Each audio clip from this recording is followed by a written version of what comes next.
Our health right now has all to do with what we've eaten up till now. I don't want to miss one drop of life, and that's why I eat from a spoon. When my wife says, "Do you want a fork or a spoon with dinner?" I say spoon because I don't want to miss any of the goodness.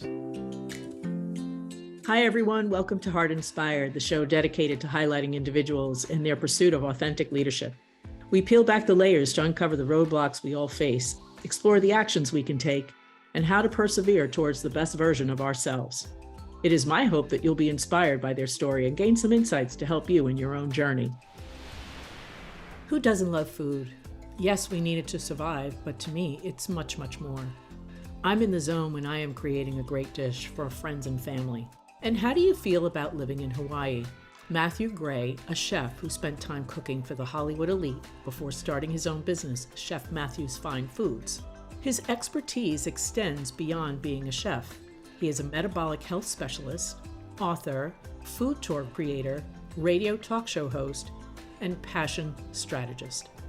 Mathew's personal and business success have led him to a place where he can help people realize how to attain their goals and ways to enjoy the pleasure of each day. Please welcome my guest, Mathew Gray. Aloha, Michelle. Thank you so much for having me. Yeah, I'm looking forward to it. So we are talking about resilience and what are the things that impact us and how we stay strong through the highs and lows, especially during this time. I want to work backwards just a bit because you just recently mentioned to me in our previous conversation that you're pivoting and a lot of experience with food. Share with us what that means to you as far as your passion for food, where it started, where it's going to now, and what you're really focusing on. The passion for food began when I was a young kid. I used to watch my mom run around the kitchen preparing food for everyone. She was a really great housewife type of cook. I used to use our pet dog Happy to stand on to as a step stool to see what mom was cooking on the range. That that was 150 pounds ago, so no animals were harmed in my story. Oh, And good. I'm glad you said that because I don't want anyone coming after me like, who do you have on the show?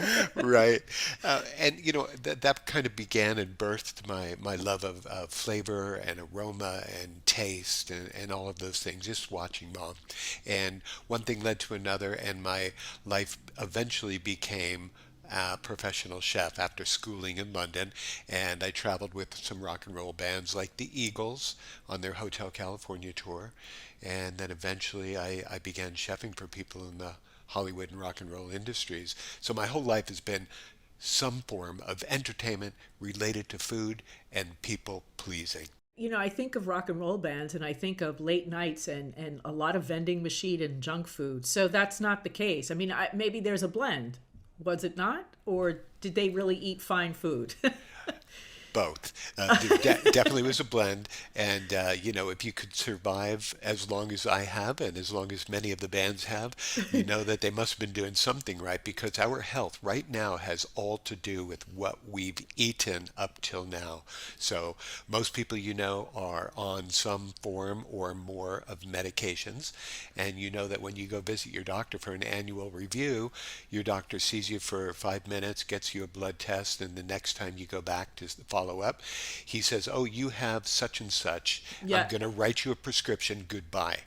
And he spends 5 minutes with you, and I think that that's ridiculous. And so I'm not fighting the medical world, but I understand much more about nutrition and science than most doctors do when it comes to food and health. And so my personal journey has a lot to do with my being a chef, feeding people each and every day of my life up until 2020 when COVID began, which crushed my business at that time. So that's where I am right now. I'm probably twice your age and twice the age of most of the people watching us or listening to us right now. So I have a lot of experience. I don't know about that, but I could share a quick story when you mentioned about the doctor. And a friend of mine who I was walking with the other day, she goes, "Oh, you must have white coat syndrome." I said, "Absolutely." So I made the mistake of going to the doctor's office, 2 annual checkups, female doctor, internist, etc. They take my blood pressure. Now, my normal blood pressure is pretty low, 120 over 80. Good blood pressure. I went to the doctor, the internist, and it was 130 over 80. Okay, this is during the holidays. You're eating more, you're drinking more, a lot more protein and animal protein going in me. But he wasn't concerned. 5 minutes, you're out the door. No medications being administered. Great. Go to the GYN and they take my blood pressure, and it is through the, like they're ready to call the ambulance because they think, Oh yeah, red alert. word to the wise, do not go out drinking and then have blood work and blood pressure taken the day after. That's just not a good combination. But it's the holidays. You're having champagne, you're having drinks. Yeah. So I completely agree with you that it's just not a good indicator. It is, and doctors are trained to write prescriptions and to fix valves and heal bones and things like that. But I mean, if you really want to get healthy, you have to go down to the core, and that's the food we're putting inside of our pie hole. And what can I say? I have a personal story. 10, 12 years ago, I was about 100 pounds heavier and I was on 6 medications. Now I'm 100 pounds lighter and I'm on no medications. Good And for you. so since COVID hit and destroyed my Hawaii food tours business back in March of 2020, I decided, you know what? I'm going to pay it forward. I'm going to start helping people who are overweight, who are on medications, and who want to have a healthy and happy life. Because the longer you're around, the more you'll be able to enjoy, and your family will enjoy you, and your friends will too. Yeah. So that's kind of where I'm at right now. I don't call myself a coach because I'm a little bit adverse to that, Yeah. because everybody's a coach nowadays. Every Tell me about it. 25 It's a crowded space. it is a crowded space. Every 25-year-old is a coach, and it's like they have no life experience, and yet they're going to tell me about life. Come on, this is ridiculous. So I hesitate to use that word. I'm hopefully people's friend, and that they could trust me. And of course, I get results, and Yeah. that's something that I guarantee that most 25, 35-year-olds can't do. So, I mean, it's a crazy life out there right now. It is. When you were 100 pounds overweight, what was that pivoting moment that you said, you were on 6 medications, you said, right? Yeah. Was it a near death experience? Was it you looked in the mirror? Was it you woke up and you said enough is enough? What was that for you that You you know, decided to make a change?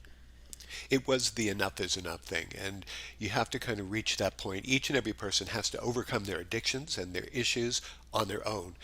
We can have loving friends and mentors and family telling us, you really should or you really ought to and things like that. But until you're ready, nothing's going to happen.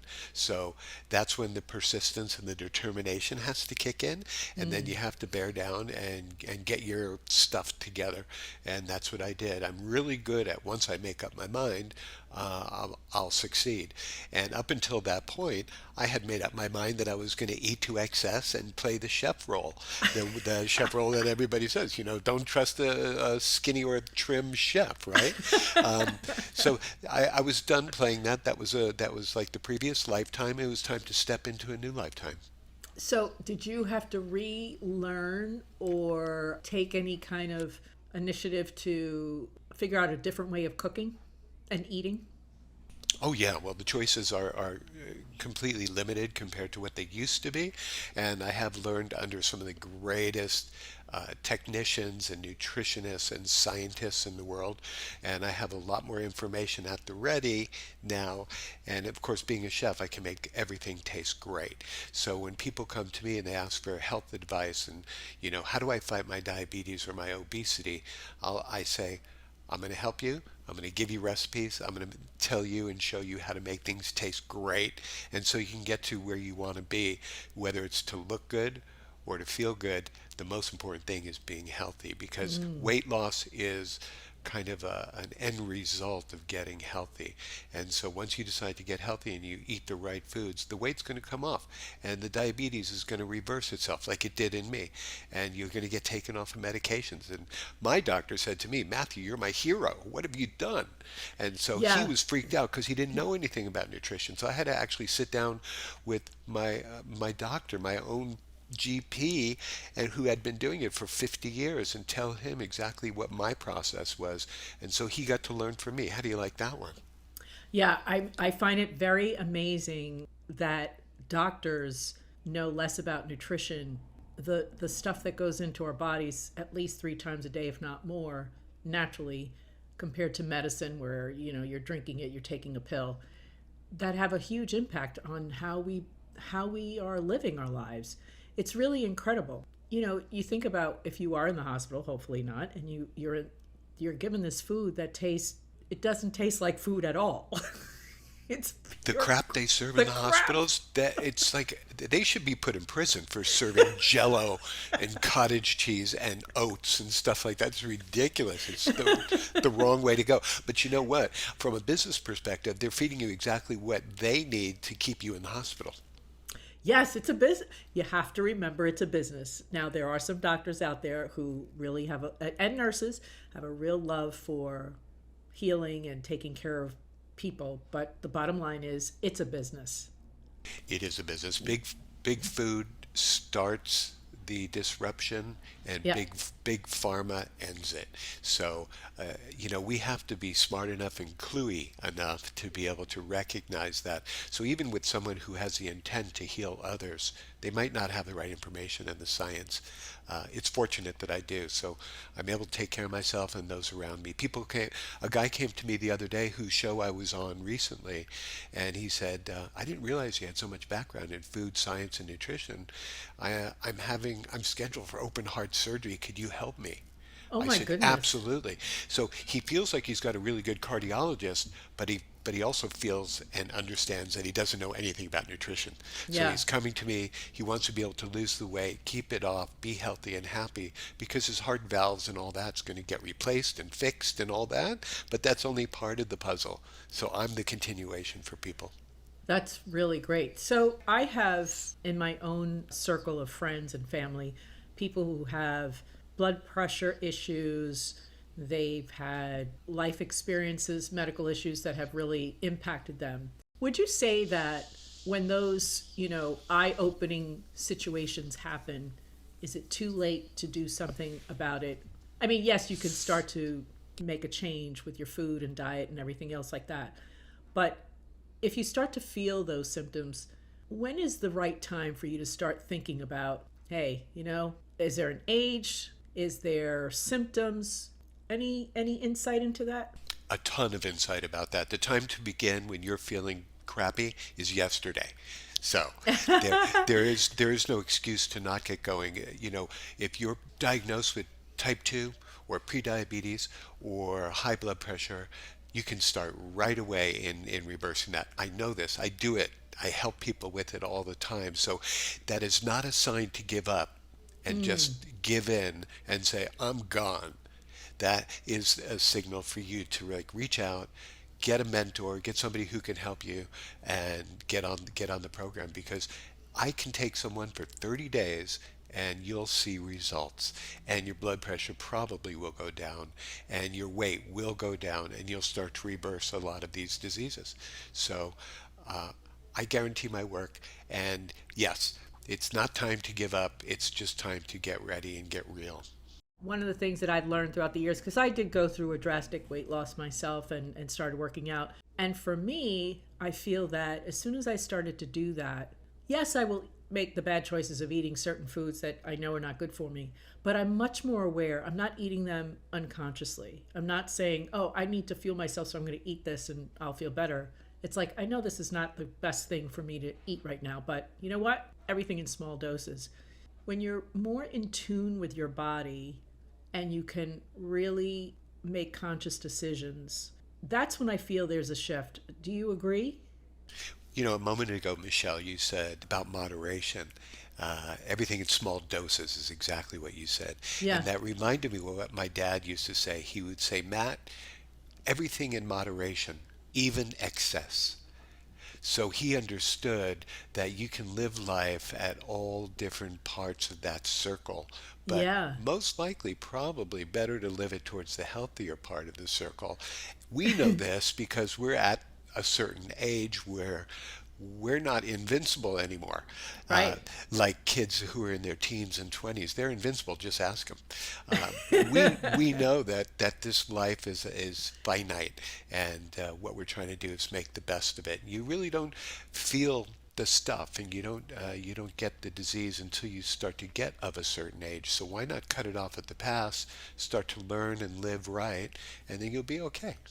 Being in Hawaii, because you're not originally from Hawaii, have you found that your experience with food has shifted in a positive way? Like, I can only imagine more natural fruits, vegetables being found on the island that taste amazing. Tell us what that was like shifting from the mainland US to Hawaii. And how long have you been in Hawaii? Been in Hawaii since the early 90s. Oh, wow. Okay, so a So, long time. I was born in New York. My family moved to Los Angeles when I was 10 years old. They didn't tell me right away, but I caught up with them eventually. Were you left outside like Home Alone? Where'd everybody go? Who's going to cook for me? And then I grew up in LA, and then, I did the rock and roll world thing and the tours with the bands. I went to school in London to become a chef, and then I moved to Honolulu here in the early 90s, did talk radio, became a food writer and a journalist, and started running Hawaii food tours in 2004, and did that for 16 years. Internationally acclaimed food tour business where I would get to feed, educate, and entertain people every single day What about I mean, talk about combining joy with a job. I mean, really. it was a good natural progression for me because as a food writer, I was behind the scenes and no one knew my identity. They knew my name because they read my column, but no one knew who I was.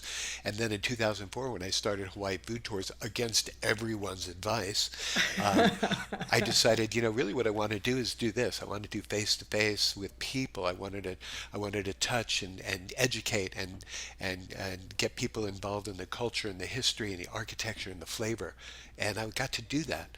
And then for 16 years, it was all over the place. People, who would come to Hawaii here would want to get a food tour. We were only the second company in the United States that was doing food tours when we Oh, started. wow. Now, every single city in the world has thousands, or not thousands, they have many food tours in every single city in the world. So, yeah, I was one of the pioneers in that industry, and it was a great, great experience for me. Some of my best friends in the world were originally on my food tours, and I got to feed them and educate them and entertain them on a daily basis. So, Oh, how that's such how an fortunate amazing. am I Yeah, to be able to have I met tell you, did you so pinch many great yourself like it people? was a dream? I did because people were saying to me, when I was the food writer, they said, "You're going to leave the best job in the world, getting paid to eat, and you're going to start up your own business." And I said, "Yeah, I'm done with the newspaper. I don't want to be a food journalist anymore. I want to get out there with the people." And people thought I was nuts. They said, "Oh, you better not do that. You better not do that." Well, 16 years later, I was the one who was saying, "I'm glad I made that decision. It was a good next step." Yeah, and newspapers and articles became all digital, so the industry definitely changed. So I think your timing was perfect. Do you still cook fancy, fine, but healthy foods for friends and family? I Where's your do. zone? I do. My zone for myself is very strict for myself and my wife. We pretty much do an extreme low carb, intermittent fasting type of a lifestyle most of the time. But if you were to come to dinner, I would cook you whatever you want, whatever you love. And that's what I'm all about. I'm all about pleasing people through Yeah, flavor and taste and aroma. So I'm not a militant person when it comes to eating. I only take care of myself in that way. yeah. But for my guests or my clients, I'll make, do, and be anything that they want. First of all, that sounds amazing, and I'm going to take you up on that if I'm in Hawaii. Oh, good. What is a favorite dish that you make for guests? What's a highly requested dish? Well, highly requested and favorite dish of mine are definitely at different ends of the scale because people eat a lot of familiar type of things. So they might want, salmon, or they might want beef Wellington, or they might want scampi or something like that. But I'm into ethnic flavors, so I like to turn people on to international cuisine, Indian, Mediterranean, things along those lines. Favorite dishes, once again, it always comes down to me being able to speak to my guests, know my Yeah. friends, learn about my clients, whatever kind of bracket they fit into, and then be able to make things that are going to be pleasing to them. Because you'll love something that I think is downscale if I make it right, instead of me trying to be all fancy and setting your house on fire, like I almost did at Robin Williams' house. I almost set Robin Williams' house on fire. Oh my So goodness. these are the kinds of things that you really want to steer away from. And so, yeah, to I'm answer your sure he question, appreciated it too. well, the whole insurance thing, you never know. Uh, But God rest his soul. That was an Yes. amazing experience. I got to play and meet and entertain a lot of really great people over the lifetime, and I continue to do that kind of thing now through a little bit of a different kind of opening, and that is health. Because half of our audience right now are either fighting obesity, fighting diabetes, or prediabetes. And that has become a huge, huge part of my world in trying to help people overcome that stuff. Well, for one, I had diabetes on all sides, all fronts, type 1, type 2 in my family. And even when I was pregnant, I had gestational. And the doctor said, again, well, that wasn't a 5 minute because you're with an OB for many months. But she said typically when you get older, like 40s, 50s, you will probably get type 2 diabetes, which for those who are listening, it's the adult one where you can definitely control it more with diet and exercise. Absolutely. Every time I went to the doctor, they would take blood work and they go, is there anything specific? I said, well, can you do a double dose, if you will? Not more blood, but just double check the diabetes. Thankfully, I'm now well past the 40s and 50s, and I still am clear of diabetes. So it is true. Yes, absolutely. It is true that you can control those types of diseases with diet and exercise. It's good for you. What a Yeah, great accomplishment, and if you can pass that along to people in your world and you're helping them get healthy also, that's great. The human animal, like us, we were not designed to eat constantly throughout the day and night. We were not designed to snack constantly throughout the day and night. That's not the way the animal was created. It's not in our DNA to do that. yeah. That's only modern times where people sit on the couch after dinner and then they eat for the next 3 hours chips and cookies and cake. It's like, that's not the way we were designed. That's not going to help us out at all. We're not that resilient. We're not that resilient. Exactly. Good words, Michelle. As we wind down here, I want to ask you, 2020 happened. You and I talked about this. We were both in hospitality industry. I was on the travel management side and you were in food. 2020 hit, business goes, I'll say paused. What was going on with you, Matthew? What did you do? Well, saying paused is such a generously beautiful way to put it. I'm But trying here. but if we want to be 100% truthful, we got crushed, Michelle, crushed, not Exactly. paused. So, Well, I you was know, going to say I got sucker punched and then again. Um, yeah, no, I was astounded and I was out of control, and that's what happens when your ass gets kicked by Yeah. life. And so, how long can you spin out of control and twist in the wind? And I did that for plenty of time. We're reaching now the 3 year point from when COVID hit the United States, and for most of that time, I have been kind of like unbalanced and out of control.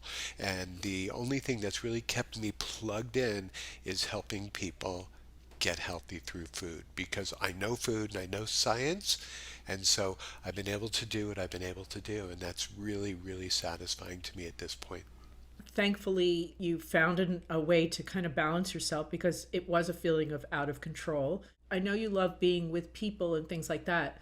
And Hawaii being a place where there's a lot of tourism, has business picked up now? Yes, for many places it really, really has. But there were, lockdowns and mandatory this and that. A lot of us small businesses went out of business. So unfortunately, a lot of the big corporate types and the things that you really want to steer clear of when you're traveling have been able to emerge and stay. They've survived in a grander way than a lot of us small businesses. So the key to travel, I think, is to be able to seek out the mom and pops and Yeah. the small people and the small companies, the creatives and all of that, and to not go to chain restaurants. I will not allow anybody coming here to Hawaii to go to a Starbucks or a McDonald's or any of these chain places, because there's so many of us who work hard every day to make your experience that much nicer. So that's why I wrote my book, The Ultimate Eater's Guide to Hawaii. Yeah. And because it gives little travel hacks and tips about where to go and what to do, how to travel when you're here in Hawaii. It helps people have a more delicious bite of an experience of being here. Awesome. Well, I will make sure my travel industry friends have all that information. We'll make sure that that is in the show notes. I agree. Let's support the small businesses because we need it the most. We were impacted quite a bit, and you yourself and I, as far as your bosses, it definitely is a bigger impact than the larger corporations that have reserves and unlimited funding and things like that. It sounds So, cliche, but it's really, really not, you know. no, it's Uh, not. You're a, absolutely right. a lot of these huge organizations, like Amazon, for instance, they run the world. We just live in it. But they they've laid off, 50,000 people in the last few months, and it's just like these gigantic corporations. They continue to survive. They're like Terminator. But we can't survive hits like that as smaller No. people. Yeah. And so, yeah, we have to pull together. We Yeah, have to pull together, all of absolutely. us. And you're right. There's Amazon and a few others that just had huge layoffs, and they're doing that so they can still continue to be in the black, survive, make a profit, and continue to grow. But yes, the smaller industries definitely need that support. What is on deck for you for 2023? Well, to continue doing the good stuff, to continue to pay it forward, to continue to slurp up everything in sight. I Oh, carry a instead of, spoon with me, as you see right here. yeah, And the yeah. reason I do that is because, I mean, once again, it's going to sound cliche and metaphorical, but I don't want to miss one drop of life, and that's why I eat from a spoon. When my wife says, "Do you want a fork or a spoon with dinner?" I say spoon, no matter what. I don't eat with a fork, I eat with a spoon because I don't want to miss any of the goodness. And, uh, Oh my and I, gosh. that's what I like to pass along to people. I love that. And you know what? My husband from time to time eats with a spoon. I mean, he'll eat rice with a spoon, just like to make sure he gets everything. So That's that's why, pretty right? cool. I don't even know what rice is anymore, to be honest with you. Wait a minute, wait a minute. You don't eat rice at all? I don't eat rice at all. I haven't eaten rice outside of maybe a bite of a California roll in the last 3 years. We're really, really steering clear of carbohydrates, which is really sugar. Yes, And it turns into sugar. That's right. right? It stimulates your insulin and then it stores itself as fat.